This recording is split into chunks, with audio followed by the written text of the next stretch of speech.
HRN listeners. As we celebrate our 15th year, we are deepening our commitment to giving voice to the next generation of food systems storytellers, and we need your help.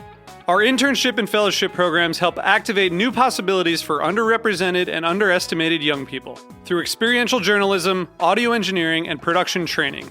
Through these unique programs, HRN helps food equity stewards build essential workforce readiness skills that expand their potential and foster economic mobility. Please consider supporting these critical programs. And with a minimum donation, you can be entered to win a dinner for two at an amazing restaurant in one of 8 cities and tickets to a concert at a great venue in one of those cities. We have incredible partners across the country who have donated, as they also share our passion for helping to educate the next generation of food systems storytellers. Check out heritageradionetwork.org/15 to donate and enter to win today. That's heritageradionetwork.org/15 to donate and enter to win today. And make sure you donate before March 31st. Thank you. This episode is brought to you by Square.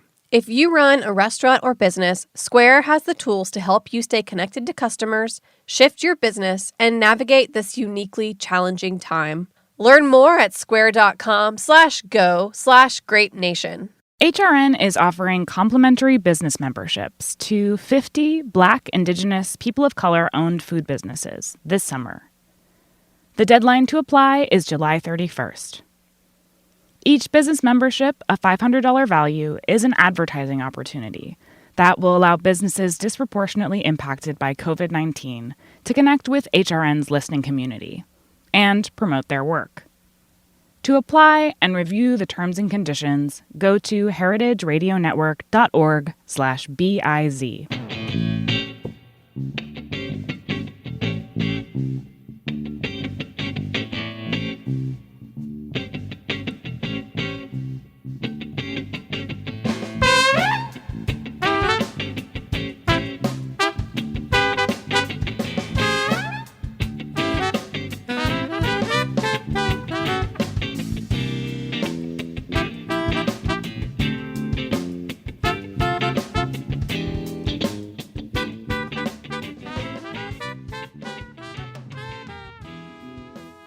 Welcome to the Grape Nation, your weekly wine journey. Our guest is Miguel de Leon.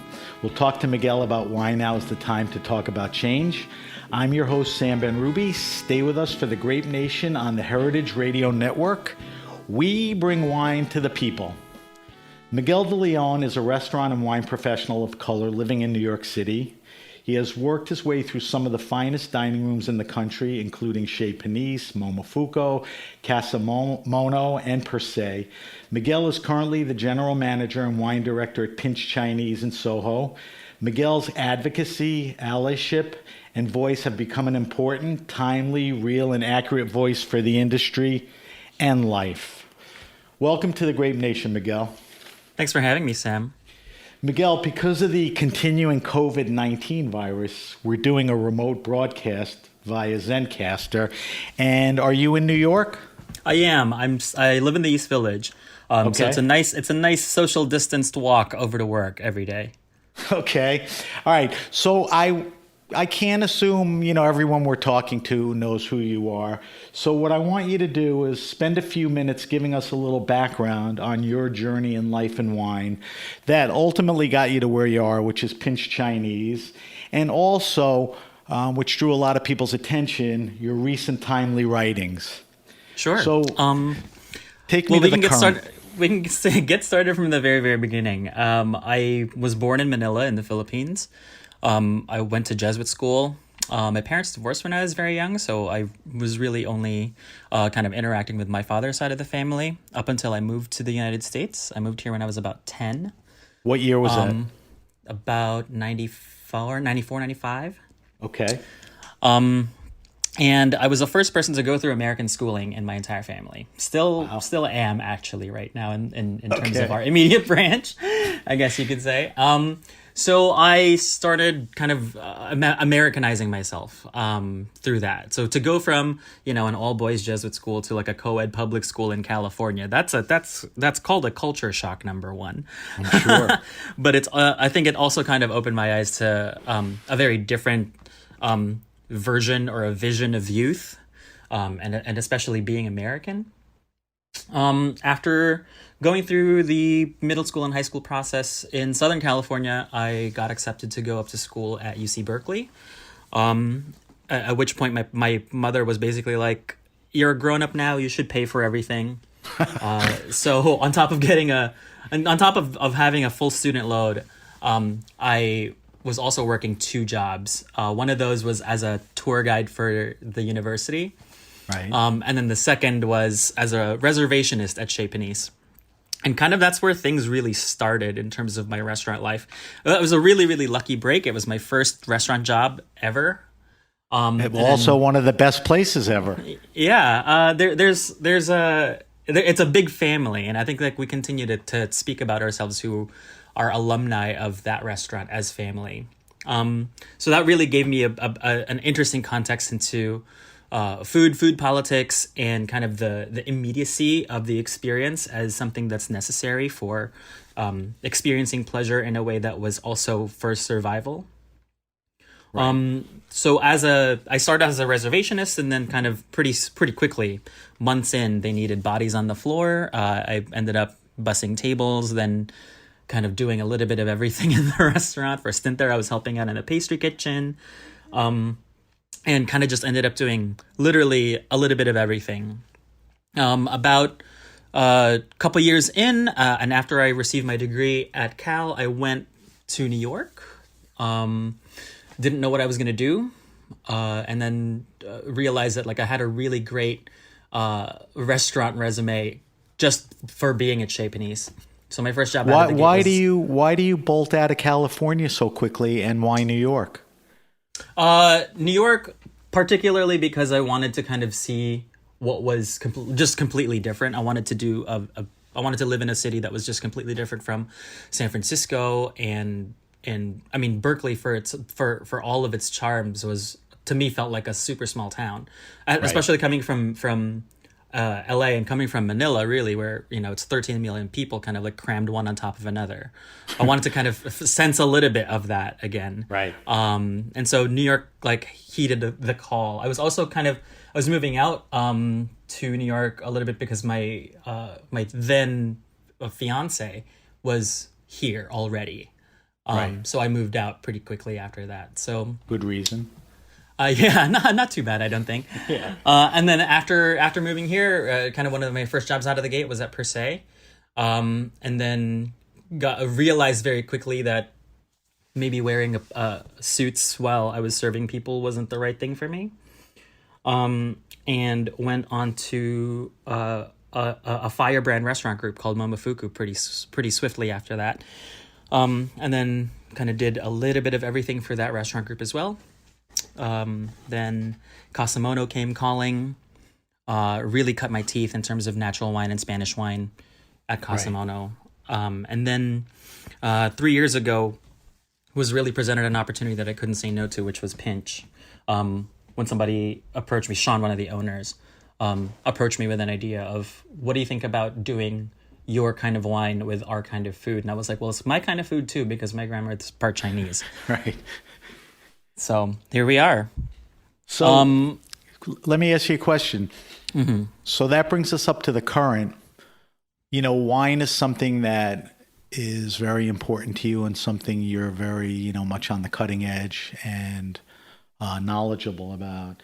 Do you remember why and when you got into wine? Where wine became the forward focus? I can count on a couple. I think like a couple really key turning points for me. The first one was Jonathan Waters at Chez Panisse. Right. The way that he spoke about wine, and the way that I ended up learning about wine through Jono, was really just understanding that wine was for people and for pleasure, and that you can get cerebral about it, but at the end of the day, if somebody doesn't like what they're drinking, it's not worth drinking. The second person was Teresa Pau Pau when I was working with her at Momofuku. Right. Teresa gave me focus and really pointed a direction that was really rooted in not just your personal point of view, but also thinking about the list a little bit more holistically. She was one of the first people to kind of really push me in a way that was exciting, I think. For me personally, in that I was at the time I was really just buying beverage like sake and beer, and then wine was kind of, it was just a necessity to have on the wine menu. Like at that point, Noodle Bar, where I was kind of focusing my time on, had maybe I think 10 or 12 different sake, maybe 6 different beers, and then maybe one of each wine. Wow. A white, a rosé, and a red. Exactly. And so by the time that she had come on, we had expanded the program a little bit to maybe about 3, 3, and 3. And then she was the one who really kind of pushed me to think about the relationships about what I was putting on that menu. And I think that was really exciting for me. At the same time, also at Momofuku, I came up with a really great and really supportive beverage network. It was Christina Turley. It was Beth Lieberman. Notice that it's mostly women here. Right. Nice to hear that. And I think that it was really not just their palates clearly, but I think that they had a really keen eye about how to edit things on the fly, whether or not it was with the pairing that was, really subversive, or maybe it was something that was just unexpected. I was there when the team decided that Mapesh, the old Midtown restaurant, would open with an all Jura wine menu. And at the time, that was kind of like the calling card, right, for I guess like the pre-natural wine revolution. And I think that was a really eye-opening experience for me as a wine professional, to kind of be like, okay, if they can make these kinds of decisions where you can really shift and really kind of make tectonic moves for a wine culture in terms of what you're exploring, I think that was the most exciting thing for me.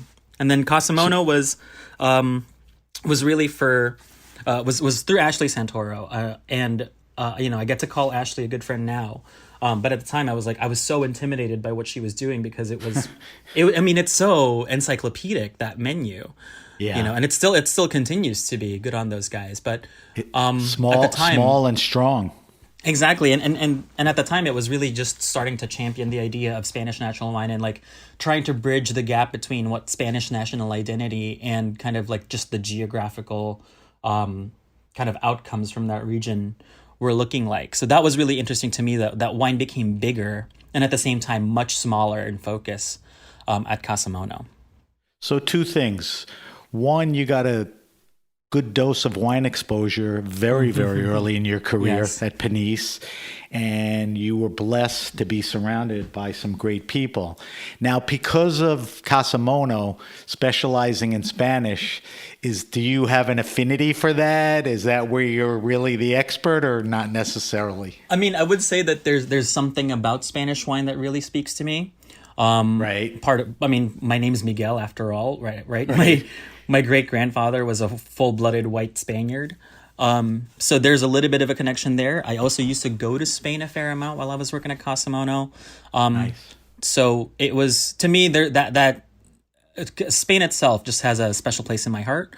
I would think. Not to romanticize the colonialism of it all, but I mean that I do share an intrinsic part of not just my wine education, but myself personally in that space. Before we get into a multitude of things, I'm just curious, with the virus and everything, what you've been doing with yourself the past few months. Everyone's life changed. I think it hit restaurant people the hardest. What type of things, have you been doing? Did you have to do work, personal? I'm very curious. Yeah. So, well, for work, nothing. It seemed like nothing really changed much, except that our model from in-store dining moved away from that, and now we're just completely takeout and delivery. That's a definite change. And then kind of talking someone through over a phone about their being a sommelier over the phone. That's an experience in and of itself. Right. So those are the biggest shifts in terms of work. Did Pinch go to takeout early on, or it took a little while to settle in and get it up and going? We had always built a pretty solid takeout foundation from the beginning, right. And it was just waiting on the government. That's a story we'll hear early and often right. about whether or not we could kind of go back to work and continue to do the thing that we were doing. So pretty quickly especially after the stay-at-home orders, we were dubbed essential workers, and we were kind of we were slinging food from the very beginning. We only had to close a little bit, and that was during curfew. After the first round of protests, and that was because we didn't really want to endanger any more of the delivery drivers that were kind of going around. So for that entire week, we were closed. But for the most part, kind of business as usual, unfortunately. Personally speaking, I mean, clearly I've been doing a lot of writing. We'll talk about that in a minute. Yeah. On the same time, we're just trying to find other systems and structures that we can kind of affect better change on. And that's through either a group of friends or maybe in some other formalized channels that I can speak to you about later as well. Okay. Well, let's get into it.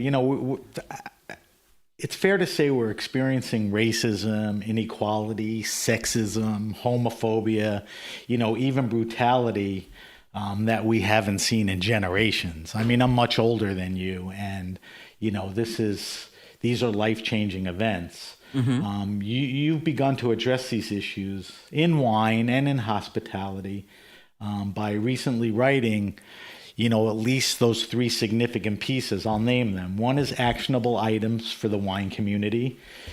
The second is It's Time to Decolonize Wine. And you wrote a piece called How to Dismantle White Supremacy in Wine.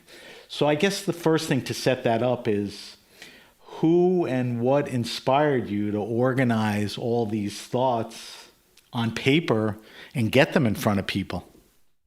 The first one, the actionable items list, was actually kind of like in direct response to Julia Coney's call to action. So she had posted something about the wine community having blood on our hands if we're staying silent. And I had felt very vocal and very, I think, supportive about, Black Lives Matter ever since the beginning. Right. But it got to a fever pitch, especially when you have nothing to distract you with, right? And in the scheme of restaurants where you're putting out fires all the time, like this was the fire. Like the restaurant can wait a little bit. Right. Because now we're just talking about human decency. We're talking about just human lives. And if we can't see past that, then what good is a restaurant, right? Right. So that was the biggest thing for me, was that when I remember it sent chills down my spine watching Julia kind of get mad, because I was getting mad at the same time, and I was getting just as enraged. Clearly, yeah, absolutely, and kind of as a response to that, or I guess because of that talk, a couple of friends of mine, so Cha McCoy, who's the beverage director at Cherry Bomb, who's based in Lisbon. And Zwan Grays, who's another friend who's based in Brooklyn, who's furloughed at Olmsted and Maison Yaki. They had a conversation about, what is it that we can do as women of color, and especially as Black women, to keep the conversation going? Why is this important to us? And she was like, well, both of them actually had mentioned, maybe coming up with a list of demands on how to make things just better, just to be, decent for everybody to feel like they're part of the thing. And I kind of called Zwan immediately after they spoke about that, and said, here's what I came off with that conversation. I think I can condense it to something that's a little bit more salient. If you give me your blessing, I'd love to just run with this, because at this point, I had been speaking to a couple people at the same time. Jackson Rohrbaugh, who's a master sommelier based out in Seattle, who I met at La Pollet. He was voicing some frustrations as well about, the court kind of dragging their heels about Black Lives Matter and being silent. Movement. Yeah, and so I said, well, instead of waiting for them, let's do something about this, which is ultimately what I wrote about. And I think the running thread for all 3 of the articles is, I don't want to give anybody any more excuses about, not knowing anybody, not having the right kind of resources, not knowing what to do. It's like it's all right here in front of you, and there's timeline set in how to dismantle white supremacy. I give, you go by the week, month, year, something that you can do today, something that you can do next week, next month, and they're all small goals, and that's the point. is that these small steps, all these small actions add up to just a bigger shift, whether or not it's a cultural idea or whether or not it's just the treatment of each other as decent human beings. That was the impetus for it. And I think it's funny that a lot of people really responded to it in a way that was like it was eye-opening. Because living as a person of color, that's I go through that every day. Right. I go through a lot of that stuff every day, and I go through. Yeah, exactly. I mean, I experience wine in a very different lens through a lot of people. Right. I enumerate as much, and So I want you to do this for me, because I want to get into some specific points on the pieces, but I hope you agree with me that this isn't a bad way to frame it. Can you, and you don't have to spend a lot of time, but can you explain the wine and hospitality world we live in now, which is why there has been such a reaction for the need of change? Is that a fair question? I mean, I guess so. I mean, I think we can speak about like the food policies and the state of hospitality that got us here. It's been dominated by men, first of all, white men specifically. Right. And ultimately, that's an interesting chorus to keep saying, is that in every field, in every dominated field, it's always white men who are kind of touted as the leaders for it, whether or not it's food or wine stewardship or even education. Right. There's always an overlayer that whiteness determined this space because whiteness legitimized this space and it qualified this space. So we're already like 3 rungs on the ladder below just to be on the field.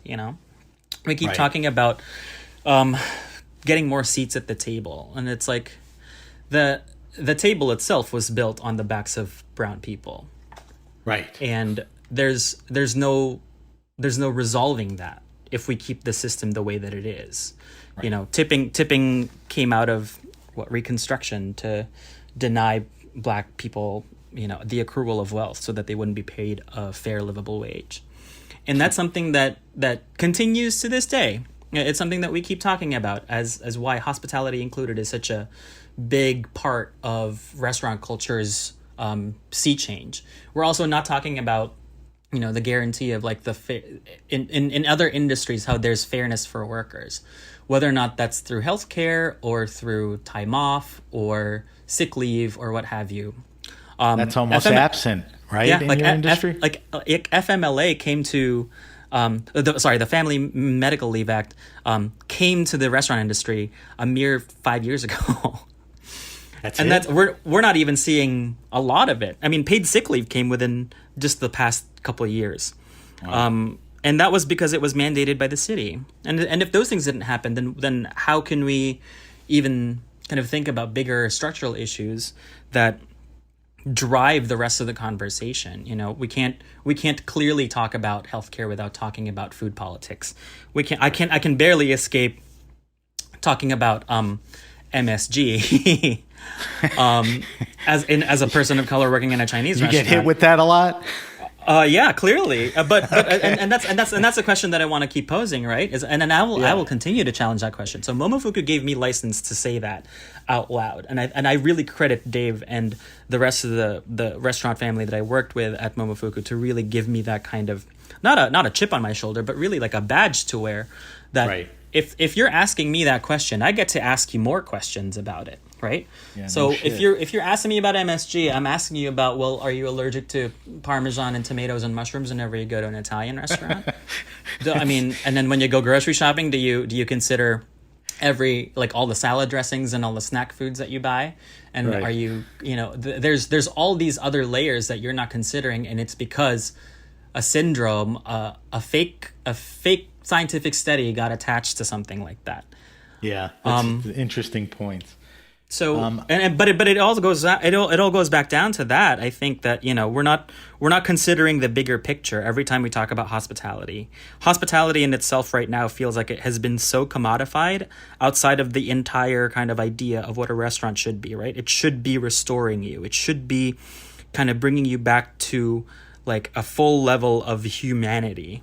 And we're not we're commodifying that experience, and not even that, but like turning it into like a luxury space. But define for me, or so I could, visualize it. What do you mean by commodifying? Like, what's the commodifying part of the restaurant? I think to me, like if we devoid ourselves a lot of like the actual labor of how much time and energy and man hours it takes to make a plate of food. Right. And you know, in spaces, say like, 11 Madison Park or per se, where we're operating at the highest level of fine dining, you're also not talking about like the dishwashers who are maybe making a substandard wage, who we're not talking about the back of house staff who are definitely not getting tips.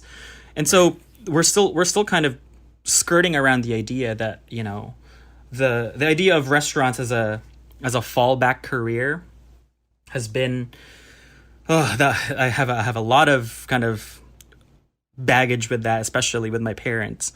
But I was going to be a lawyer, or I was going to be an architect, or I was going to be an engineer, or an airline steward. Exactly. Right. But at the same time, there's systems that we don't consider when we talk about food, or even when we just talk about, say going to the grocery store and like not having a face attached to the meat that you're buying. Right. Well, all the suppliers and farmers exactly. and, all of that, which, is an incredibly important part of a restaurant. So I guess the overriding question is, we can get into some specifics, is how do we embrace the moment and turn it into real change? I mean, isn't now the moment, or at least the beginning of a moment? Yes, I will say that. Yes, you are right in that there is a moment that's happening right now. I wonder whether or not the comfort of the moments previous trumped this moment, and that's something that I can't say for. Wait, what do you mean? The moments? Explain that statement to me. I think the way that we think about restaurants and hospitality is rooted in an idea of white comfort. Okay. I don't think that, we're seeing this now in the throes of reopening and things of like phase 2 and phase 3, right? Especially here in New York City, we're seeing that, people are comfortable leaving their houses without any masks on just so that they can get their boredom out of the way. That's a sign of privilege if I ever saw one. Selfish and privilege. But it's also, it addresses that idea of like, who continues to be the people who are serving, and why is it that you've talked about? I mean, I've seen it on Instagram. You've talked about the guest and their responsibility, and the mask is probably top of the list, but the list goes way longer, right?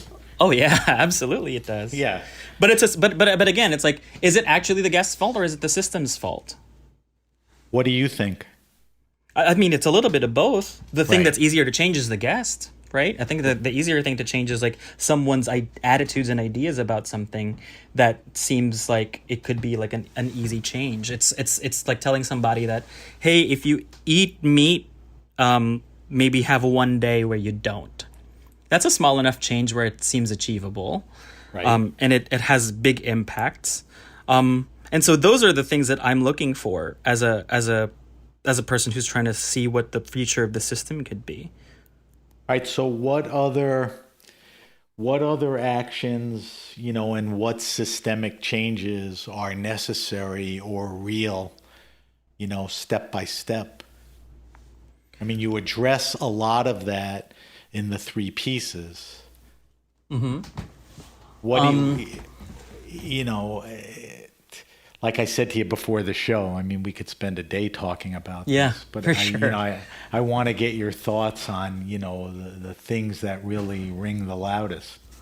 I mean, to me, like, think about where you eat your food and how you eat your food, and understand the privileges that come along with eating food like this. We're lucky that we're in New York and we have a really great abundance of things like green markets and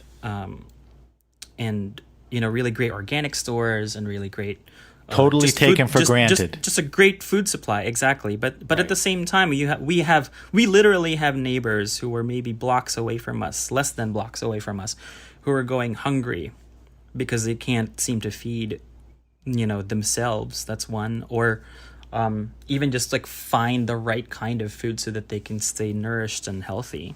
Right. So that's it to me. Food equality and the food, the lines of food, especially if we're throwing away potatoes and milk in the middle of a pandemic, like that could feed somebody, that could feed a lot of people. We're not thinking about those things. As restaurants, I think about the food waste that happens every day, and I think, and especially working in a restaurant that does a fair amount of business even through the pandemic, Right. We never lowered our prices, but at the same time, there's always a complaint about our food being too expensive. And that's something that I want to keep addressing, is that food should be worth what it's worth if it's going to make somebody's wage livable, if it's going to help make the system a little bit more equitable. I agree. I think people say that just to say it sometimes. Yeah, but until you say it, or until you experience it, I've heard many people talk to me about like why 6 pieces of our dumplings is $12, and it's like, well, there are chefs who spent their time and expertise to learn how to make this for over 14, 15 years, and they're here now making this food for you. Isn't that great? Aren't you lucky? But I wouldn't even say that it's about luck. I think it's about cherishing the experience as a one-to-one thing. But again, there's a layer of racism there that we're not talking about. Like just because the food doesn't look white doesn't mean that it's not expensive. We're so happy to spend hundreds of dollars at a sushi place, an omakase place, say like Masa, where the menu can go upwards of $400 for one person. $300 to $500, where you barely cook anything. Let's be honest. You slice fish and you put it on rice. And why is it that somebody who's an expert on a wok can't get paid the same thing? It baffles me. Like we value certain aspects of certain cultures and not others, when at the end of the day, the longstanding history and tradition of Chinese cuisine, for example, has persisted for over 5,000 years. And that's something that we just take for granted, that it's supposed to be cheap. I don't think that that's right. So, New York, it's so homogenous in so many ways. There's a lot of money, there's a lot of expensive restaurants. How, again, does that go back to the consumer, the guest? I mean, are they just tone deaf to all of this? I mean, where change needs to, we talked a little about that, but that seems to be more and more important.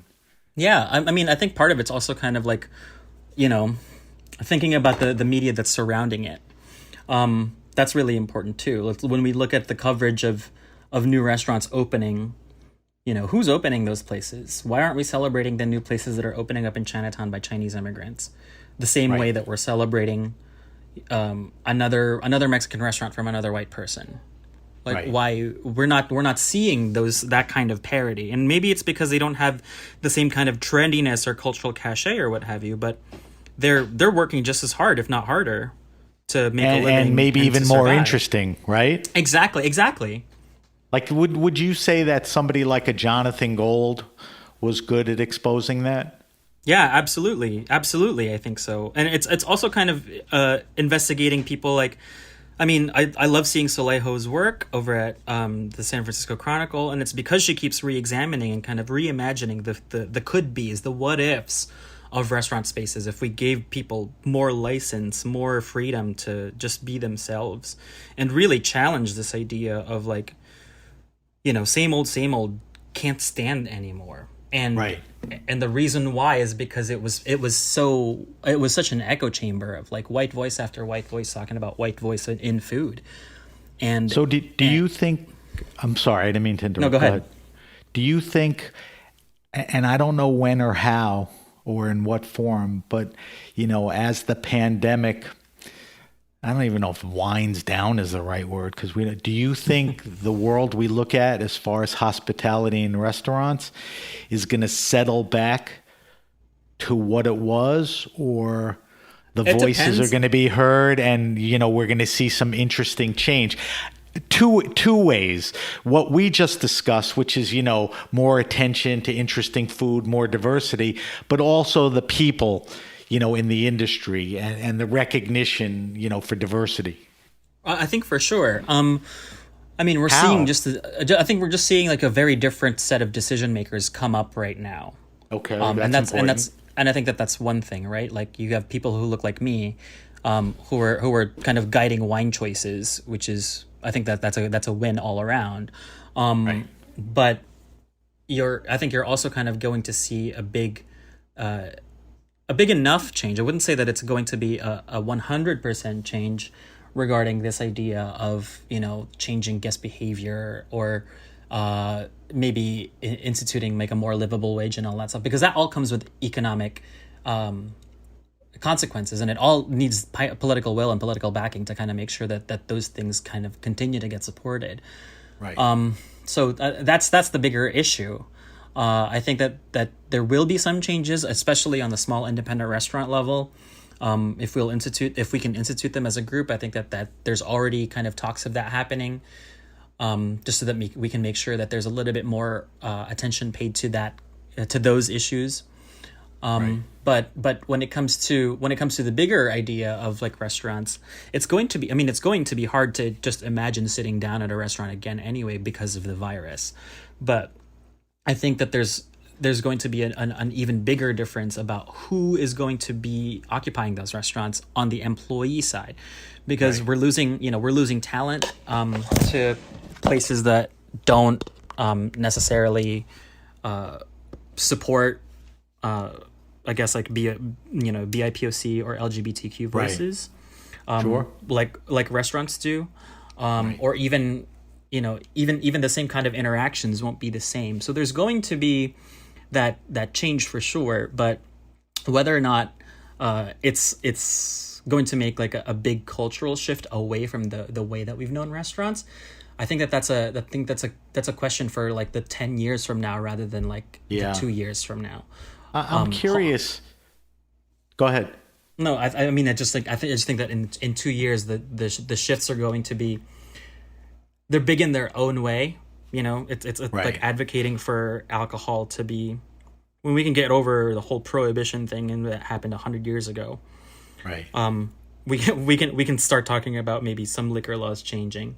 But I think again it's all rooted in that kind of the Puritanism of like the mythology of America. Do you think, I don't want to pick on any one restaurant, but it's a good example.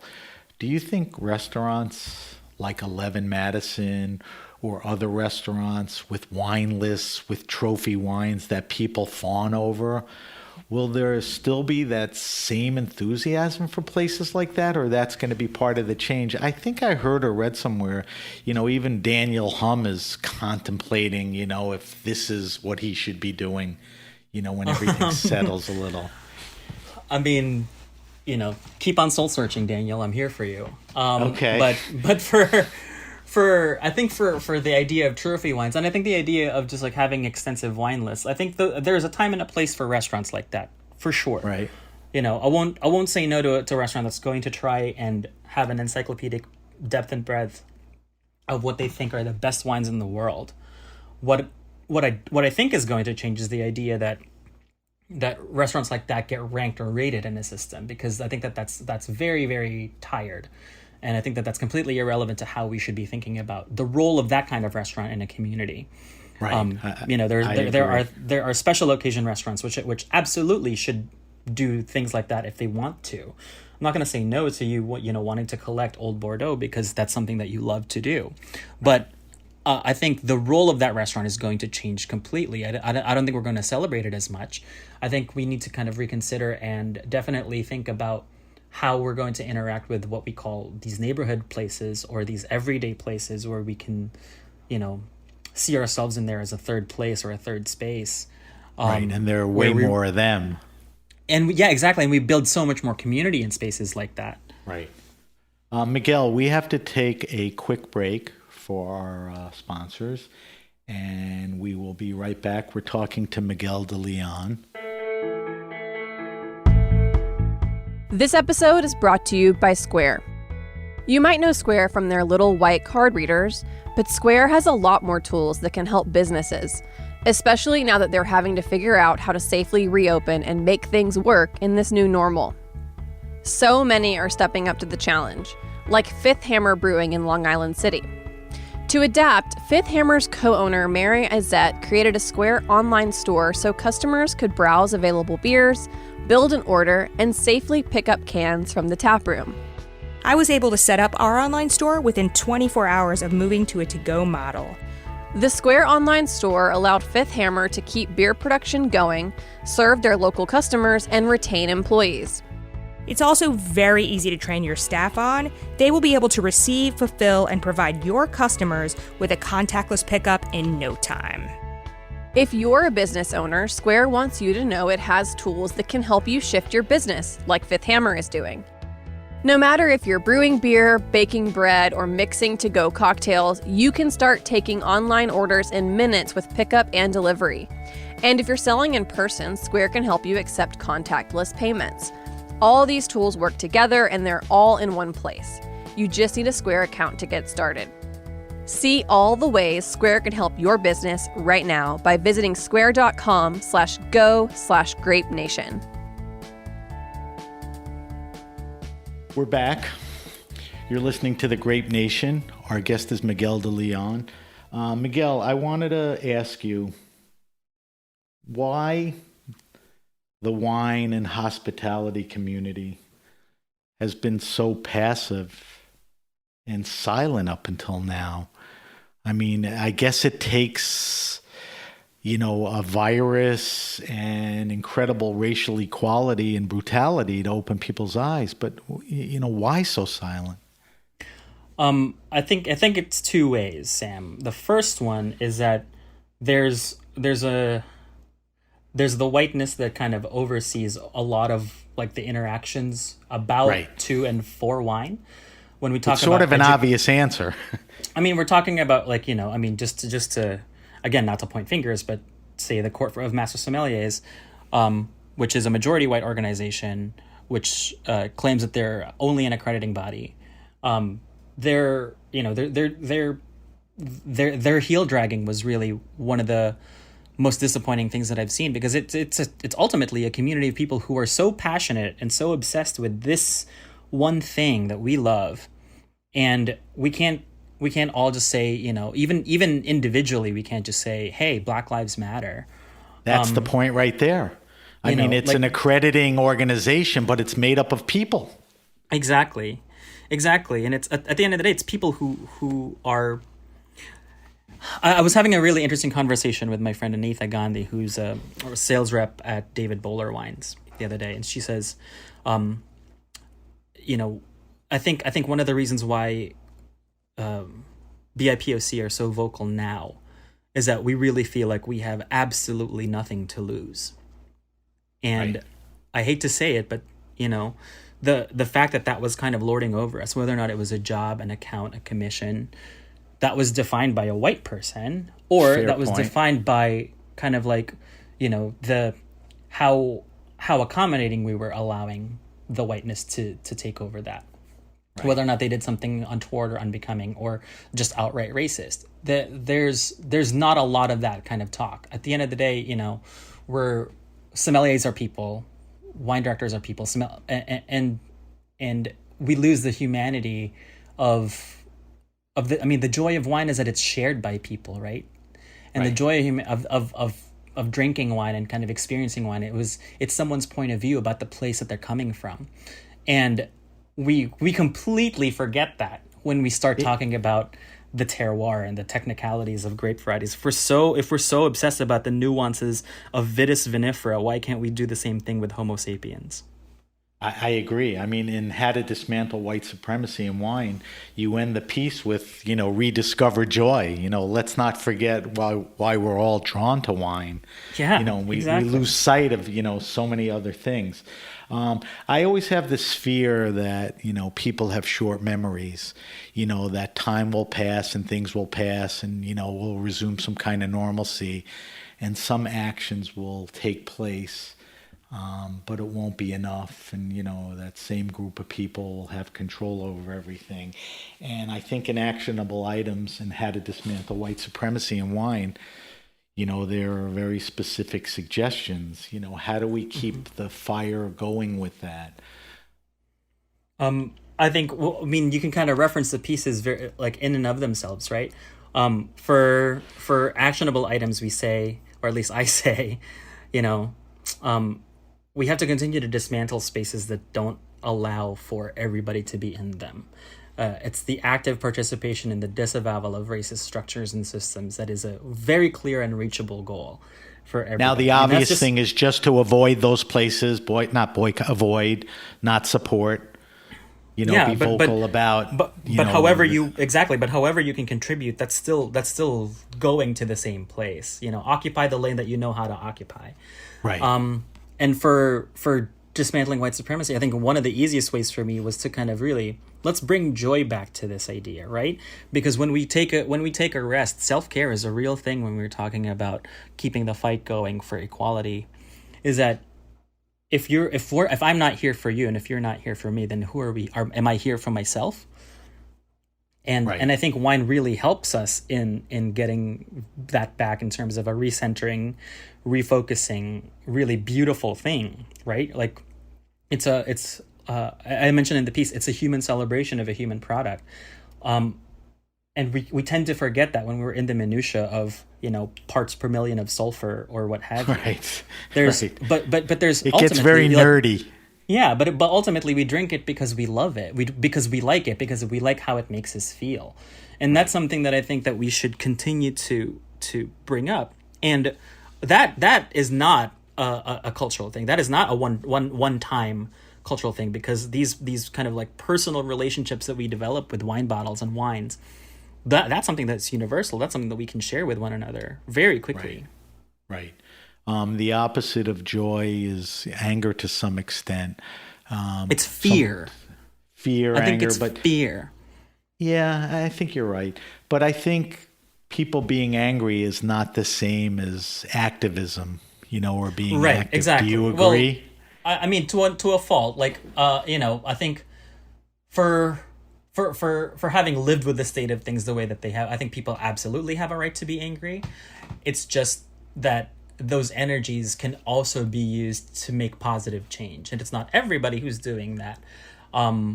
But for a lot of people who are feeling angry, they are doing the same thing that we've been doing about talking about the problem, addressing the issue, making it so that people understand what the consequences are when they say these things and act this way, and all of that. So, anger for sure kind of helps fuel the fire, but it's not but the end. Don't be just angry. Exactly. Like channel the energy into something a lot more positive, which is really directed towards change. One of the great things I've been noticing is a lot of people, very respectable people in the industry, people like Julia Coney, Amanda Smeltz, Leah Jones, Tahira Habibi, they've really spoken out like you have about all aspects of these issues. And I guess we can hope that people continue to do that, because I think there are a lot of people listening. Do you agree? Absolutely. And I'm again, like, those are all great names. But notice how they're all women too. Yeah, it comes from that. My conversations with Cha and Zwan, and then other collaborators, Yirka, who is a manager at Ordinaire in Oakland, Jade, who is a wine consultant for indie wineries, and a good friend Jasmine, who used to run Redora in Fort Greene. It's women who understand what this burden means and what this emotional carry means. And they've been carrying it for so long, and especially as people of color. I understand my perks and privileges as a man, and how I can be literally in a boys' club, and kind of fit into that glove a little bit better. But it's decentering myself from the conversation. It's kind of understanding the needs of everybody, and especially people who are not like me. I think that those are the most valuable voices to hear, because then I realize what my privileges are, and what my understanding is might not be the same thing. So when, to take these perspectives, and especially these perspectives of women who are leaders in the industry, I think that that's something that we should be carrying forward. Is that the writing can be angry, but and protesting can be loud, and we can all have feelings for all of this, but the people who are most centered in all of this, in the entire kind of conversation, is women of color. Yeah. And fortunately, they are being incredibly active, which is great.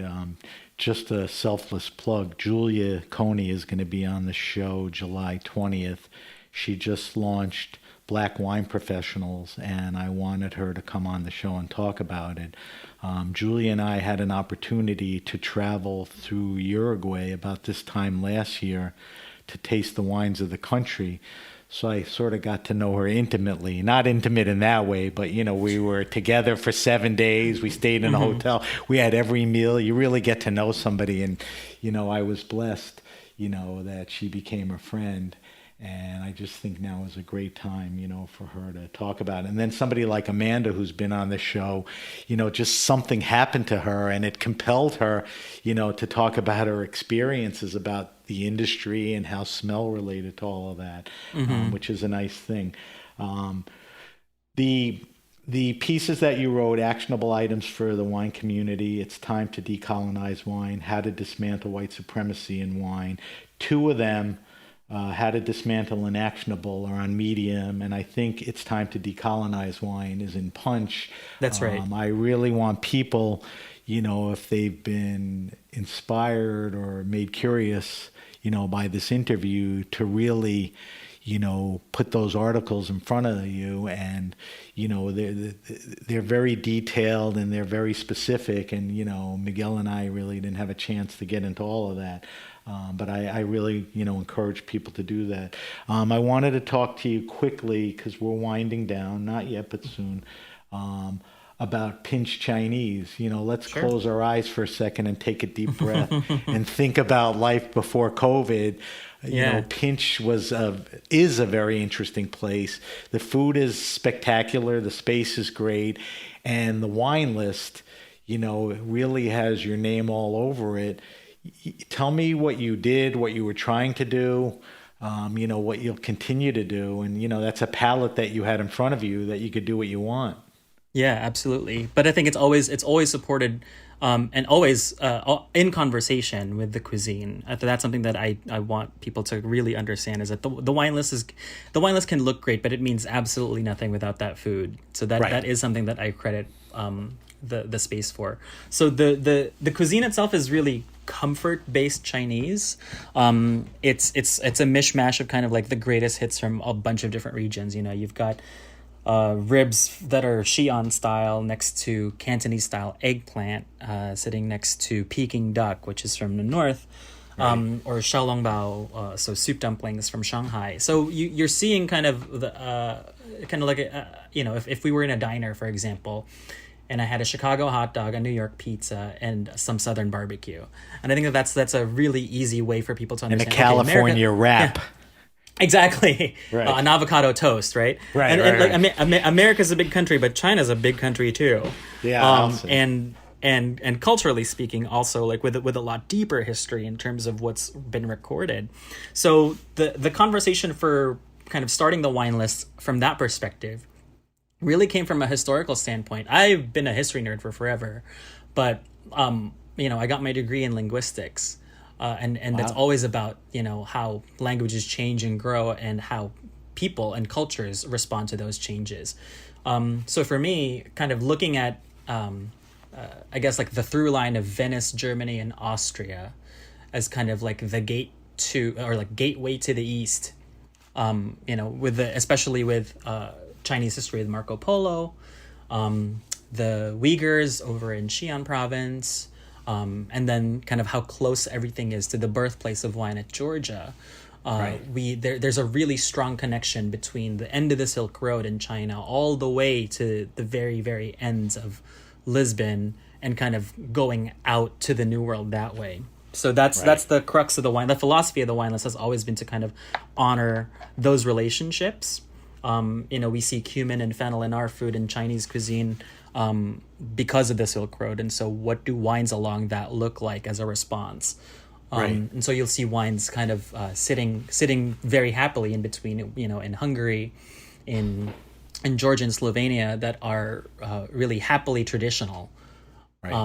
And kind of by happenstance and by extension, as minimal intervention as possible, which is an echo to the treatment of the food, right? We want, I think you can consider Chinese culture as one of the most, I guess, like paradigmatical examples of farm to table cuisine, talking about like ingredients, speaking about the best of their simplicity, talking about seasonality and all of those times. So I think cherishing that, there's a Japanese echo there clearly, and kind of is skewing, geopolitical boundaries in the modern sense, to pay forward to the deliciousness in terms of the capability of what wine can do to a food that's been consistently overlooked by wine.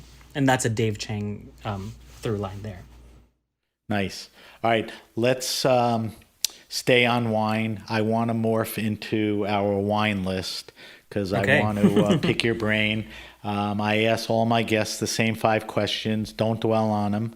Buzz through them. And I will post these because people love to hear what our guests are drinking and recommending. You could be as specific or general as you want. We love when you recommend makers and regions and all that. So the first question is, with everything going on, what are you drinking now? What's in the fridge? What seasonality is, affecting what you're drinking? What are you liking now?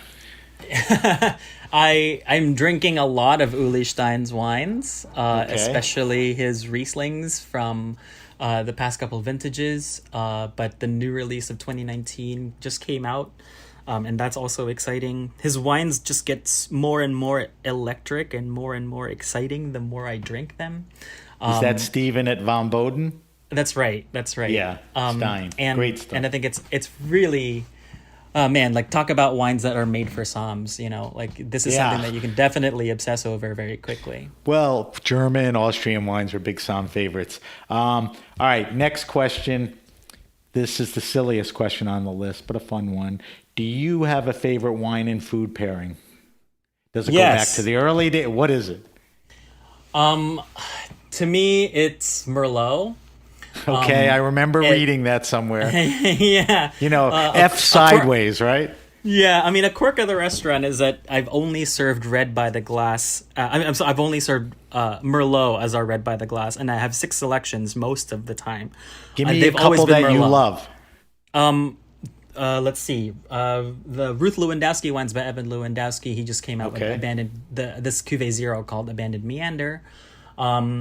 A really beautiful expression from the Finger Lakes by Kelby Russell over at Red Newt Cellars. Their single vineyard Merlots are really, really beautiful, especially the ones from Glacier Ridge.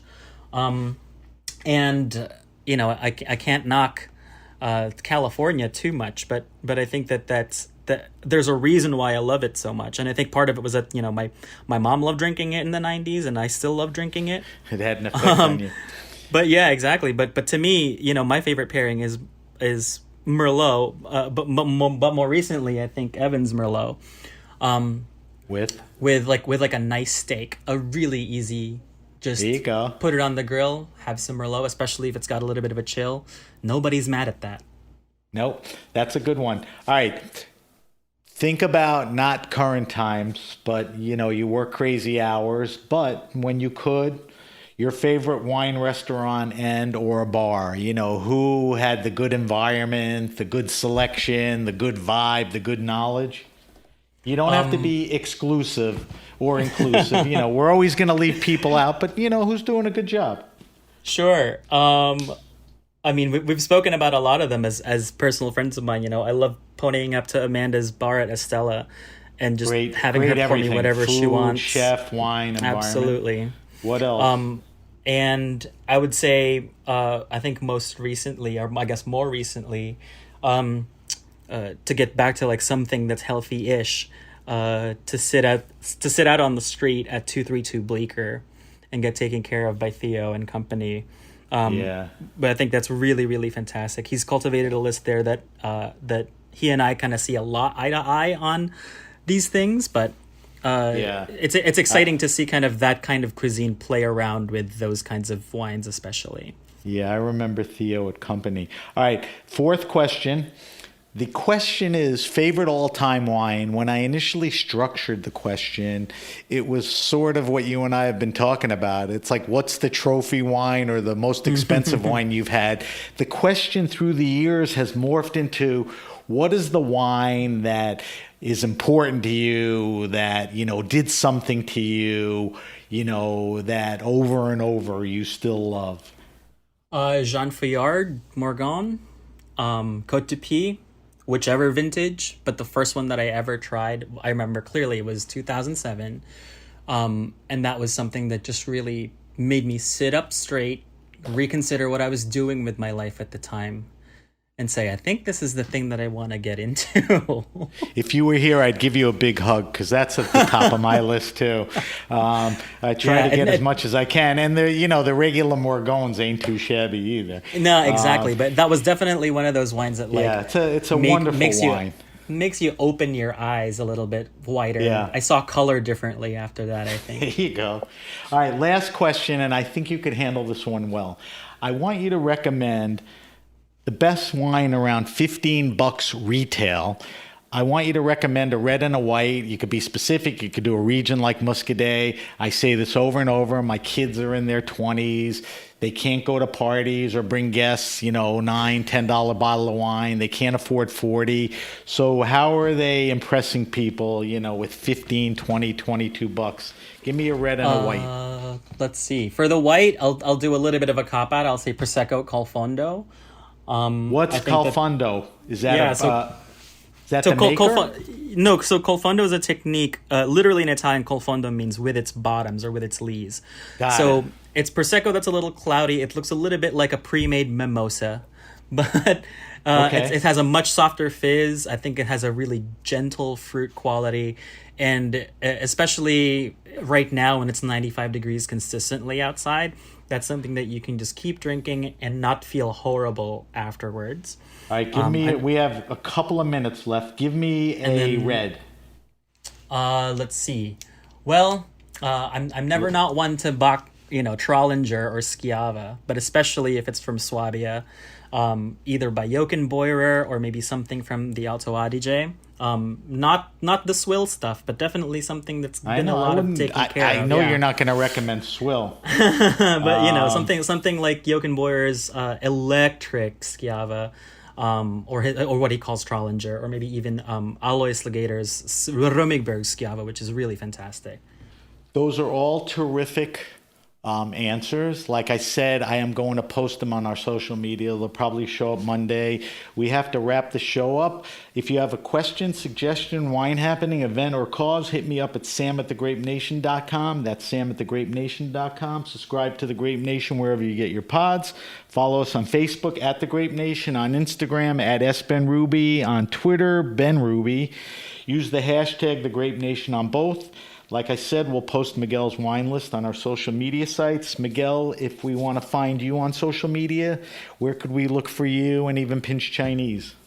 Yeah, the Instagram for Pinch is at Pinch Chinese. Okay, I'm easy. at Miguel D1.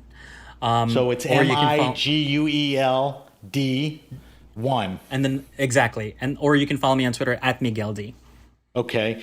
I want to thank our guest, Miguel de Leon. Thank you for your time. Thank you for all your insight. I would love to talk to you again soon and check back. Thanks for having me, Sam. Thank you to our engineer, Amanda, and everyone at the Heritage Radio. I'm Sam Ben-Ruby, and you've been listening to The Grape Nation.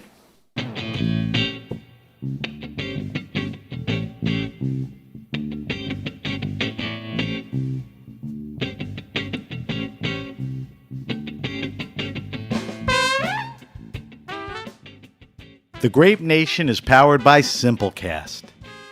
Thanks for listening to Heritage Radio Network, food radio supported by you. For our freshest content, subscribe to our newsletter. Enter your email at the bottom of our website, heritageradionetwork.org. Connect with us on Instagram and Twitter at heritage_radio. You can also find us at facebook.com/Heritage Radio Network. Heritage Radio Network is a nonprofit organization driving conversations to make the world a better, fairer, more delicious place. And we couldn't do it without support from listeners like you. Want to be part of the food world's most innovative community? Subscribe to the shows you like, tell your friends, and please join the HRN family by becoming a member. Just click on the beating heart at the top right of our homepage. And thanks for listening.